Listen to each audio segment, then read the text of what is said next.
Okay, I just have to get this off of my chest. The Avatar franchise is 100% based off of South Sudanese people. Literally, phenotypically taken from us. Tall, lanky, dark, ethereal, otherworldly. We're not called blue-black for no reason. Names like this new character, Barang. Meanwhile, our homies on the block are called Garang. Gatluak. You've got the Acholi, like Suli. It's not just the Aduts and the Anoks, because when you hear the language of the Na'avi, at least as a South Sudanese person, you're like, Aiwa, manangajwak which sounds mad familiar, right? Yeah. And we've been covering ourselves in ash for centuries. It's a tradition shaped by our climate and cattle herding cultural practices. All of our style clothing and drip down to the jewelry brought. This man is who they archetyped for sure. Because wouldn't it be weird to see a movie with a bunch of blonde-haired, blue-eyed, tall people with axes and hammers living on boats as a way of life and not give a nod to, like, Viking culture?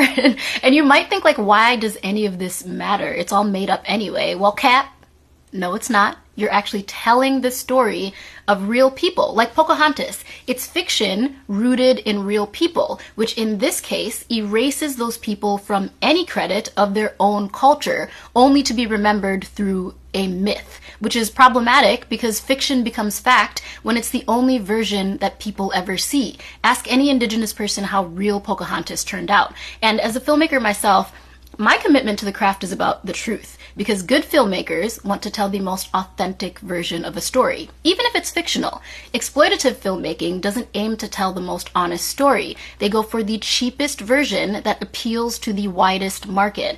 And that market is usually shaped towards the most basic, flattened understanding of a people or culture.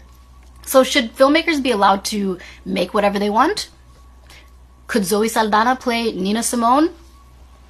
Sure. Would it be the most honest rendition of that story?